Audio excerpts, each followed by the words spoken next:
ഇന്നും യേശുവിനോട് കൂടെ യാത്ര തുടരാമെന്ന ഈ ശുശ്രൂഷയിലേക്ക് താങ്കളെ സ്വാഗതം ചെയ്യുകയും കർത്താവായ യേശു ക്രിസ്തുവിൻ്റെ നിസ്തുല്യ നാമത്തിൽ വന്ദനം പറയുകയും ചെയ്യുന്നു. പ്രാർത്ഥനയ്ക്ക് മറുപടി കിട്ടാതെ ഭാരപ്പെടുന്ന, വിഷമിക്കുന്ന അനേക ആളുകളെ നമ്മൾ കണ്ടിട്ടുണ്ട്. നമ്മളിൽ ചിലരൊക്കെ ഇപ്പോഴും അങ്ങനെയുള്ള അവസ്ഥയിലാണ്. എന്നാൽ എന്തുകൊണ്ടാണ് വാസ്തവത്തിൽ പ്രാർത്ഥനയ്ക്ക് മറുപടി താമസിക്കുന്നതെന്ന് ഒരിക്കൽ പോലും ചിന്തിക്കാൻ ചിലരെങ്കിലും അവസരം കണ്ടെത്താറില്ല, മെനക്കെടാറില്ല എന്നുള്ളത് സത്യമല്ലേ? തീർച്ചയായും ഇത് നമ്മൾ മനസ്സിലാക്കിയാൽ, കണ്ടെത്തിയാൽ നമ്മുടെ തുടർന്നുള്ള പ്രാർത്ഥനാ ജീവിതം അനുഗ്രഹപ്രദമായിരിക്കും.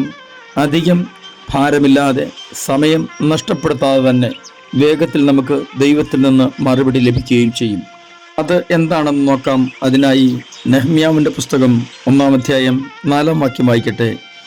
ഈ വർത്തമാനം കേട്ടപ്പോൾ ഞാൻ ഇരുന്ന് കരഞ്ഞു. കുറേ നാൾ ദുഃഖിച്ചും ഉപവസിച്ചും കൊണ്ട് സ്വർഗത്തിലെ ദൈവത്തോട് ഞാൻ പ്രാർത്ഥിച്ച് പറഞ്ഞത് എന്തെന്നാൽ, കരിഞ്ഞുകിടക്കുന്ന യെരുശലേമിൻ്റെ മതിലും തീ വെച്ച് ചുട്ടുകിടക്കുന്ന അല്ലെങ്കിൽ കരിഞ്ഞു കിടക്കുന്ന വാതിലുകളും കണ്ട് അതിൻ്റെ വാർത്ത കേട്ട് വളരെ സങ്കടത്തോടെ ദൈവത്തിൻ്റെ മുഖത്തേക്ക് നോക്കുന്ന നെഹമ്യാവ്, എന്നെ സങ്കടപ്പെടുത്തിയ ഈ വാർത്തയുടെ പിന്നിൽ എന്തെങ്കിലും ഒന്ന് ചെയ്യാതിരിക്കാൻ തരമില്ല. കാരണം തനിക്ക് ഏറെ കടപ്പെട്ടതാണ് യെരുശലേമും അതിനോടനുബന്ധിച്ച സകല കാര്യങ്ങളും.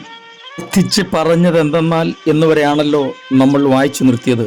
എന്നാൽ ആ പ്രാർത്ഥന മുഴുവനുമായി ഒന്ന് വായിച്ചു കേൾപ്പിക്കാൻ സമയം പോരാ. കാരണം ഒരു അല്പം ദീർഘമായ പ്രാർത്ഥനയാണ്.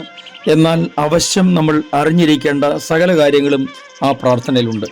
അങ്ങനെ കാരണം കണ്ടെത്തി നമ്മൾ പ്രാർത്ഥിക്കാൻ തുടങ്ങിയാൽ തീർച്ചയായും നമ്മുടെ എല്ലാ പ്രയാണങ്ങളും, എല്ലാ പ്രയത്നങ്ങളും സഫലമാകുമെന്നുള്ളതിന് യാതൊരു സംശയവും വേണ്ട. എല്ലാ ഡോക്ടർമാർ രോഗികളെ പരിശോധിക്കുന്നതും ചികിത്സിക്കുന്നതും അവർക്കാവശ്യമായ മരുന്നുകൾ നിർദ്ദേശിക്കുന്നതുമൊക്കെ നമ്മൾ ശ്രദ്ധിച്ചിട്ടില്ലേ? ചിലർ ആളെ കണ്ടാൽ ഉടൻ തന്നെ, എന്തെങ്കിലും 1-2 ലക്ഷണങ്ങൾ കേട്ടാൽ ഉടൻ തന്നെ ചില മരുന്നുകൾ കുറിച്ചു കൊടുത്ത് അവരെ പറഞ്ഞയക്കാൻ ശ്രമിക്കുമെങ്കിൽ മറ്റു ചിലർ അങ്ങനെയല്ല. അവർ വിശദമായ പരിശോധനയ്ക്ക് ശേഷം കാര്യകാരണസഹിതം ഇതിനെന്ത് മരുന്നാണ് ചെയ്യേണ്ടത്, എന്തുകൊണ്ടാണ് തനിക്ക് ഈ രോഗലക്ഷണങ്ങൾ തൻ്റെ ശരീരത്തിൽ പ്രകടമായിരിക്കുന്നത്, അതിനെ എങ്ങനെ നിർമ്മാർജ്ജനം ചെയ്യാമെന്ന് പൂർണ്ണമായി ബോധ്യപ്പെട്ടതിന് ശേഷം മാത്രമേ അനുയോജ്യമായ ഒരു മരുന്ന് താൻ നിർദ്ദേശിക്കുകയുള്ളൂ. എന്നതുപോലെ മതിൽ ഇടിഞ്ഞു കിടക്കുന്നെന്നും യെരുശലേമിൻ്റെ വാതിലുകൾ ചുട്ടുകിടക്കുന്നെന്നും തീ വെന്ത് കിടക്കുന്നെന്നും അറിഞ്ഞപ്പോൾ അതിനൊരു പ്രതിവിധിക്കായി ചാടി ഇറങ്ങുകയല്ല നെഹമ്യാവ് ചെയ്തത്. താൻ ദൈവസന്നിധിയിൽ പ്രാർത്ഥിക്കാൻ തുടങ്ങി, കരയാൻ തുടങ്ങി, ഉപവസിക്കാൻ തുടങ്ങി.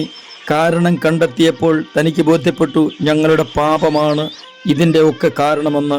അതിനാൽ ഈ പാപത്തെക്കുറിച്ച് അനുതപിച്ച് ദൈവസന്നിധിയിൽ മടങ്ങി വരേണ്ടത് ആവശ്യമാണെന്ന് താൻ തീരുമാനിച്ചു.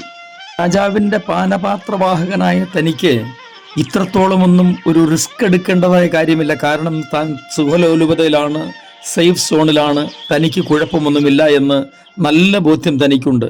എങ്കിലും തൻ്റെ അന്തരാത്മാവ്, തൻ്റെ ഉള്ളം നൊന്ത് കരയാൻ തുടങ്ങി, നീറാൻ തുടങ്ങി, വിലപിക്കാൻ തുടങ്ങി. തനിക്ക് ബോധ്യപ്പെട്ടു, ഞാൻ ഉൾപ്പെട്ടു നിൽക്കുന്ന ഈ വലിയ വിപത്ത്, ഇതിൽ നിന്നും ഒഴിഞ്ഞു നിൽക്കണമെങ്കിൽ, ഇതിൽ നിന്നും ഒരു വിടുതൽ ലഭിക്കണമെങ്കിൽ ഞാൻ മുന്നിട്ടിറങ്ങിയേ മതിയാകൂ. വെറും കായിക ബലം കൊണ്ട് കഴിയില്ല. കർത്താവിനോട് കരഞ്ഞ് ഉപവസിച്ച് കുറവുകൾ ഏറ്റുപറഞ്ഞ് പ്രാർത്ഥിച്ചെങ്കിൽ മാത്രമേ ശക്തിയോടെ, ധൈര്യത്തോടെ ഇതിനെ നേരിടാൻ കഴിയുള്ളൂ എന്ന് തനിക്ക് ബോധ്യപ്പെട്ടു. തുടർന്നുള്ള അധ്യായങ്ങളിൽ നമുക്കറിയാം, നെഹമ്യാവ് തനിക്ക് ദൈവത്താൽ ലഭിച്ച ആ ഉദ്യമം, താൻ ഏറ്റെടുത്ത ദൗത്യം വിജയകരമായി പൂർത്തീകരിച്ചു.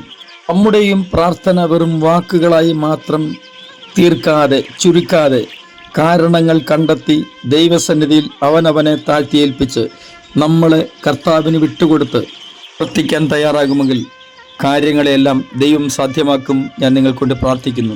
സ്വർഗീയ പിതാവേ, എൻ്റെ എല്ലാ പ്രിയപ്പെട്ടവരെയും അങ്ങയുടെ കരങ്ങളിലേക്ക് ഏൽപ്പിച്ച് അനുഗ്രഹിച്ച് പ്രാർത്ഥിക്കുന്നു. ഞങ്ങളുടെ ജീവിതത്തിൽ പ്രാർത്ഥനയ്ക്ക് തടസ്സമായിരിക്കുന്ന വിഷയങ്ങളെ കണ്ടെത്തി ഞങ്ങളുടെ പാപങ്ങൾ ഏറ്റുപറഞ്ഞ് ദൈവത്തിങ്കിൽ മടങ്ങി വന്ന് പ്രാർത്ഥനയുടെ മറുപടി കണ്ടെത്തും വരെ ദൈവത്തിൻ്റെ സന്നിധിയിൽ താണിരിപ്പാൻ ഞങ്ങളെ സഹായിക്കണമേ. യേശു ക്രിസ്തുവിൻ്റെ അൻപുള്ള നാമത്തിൽ തന്നെ ആമേൻ.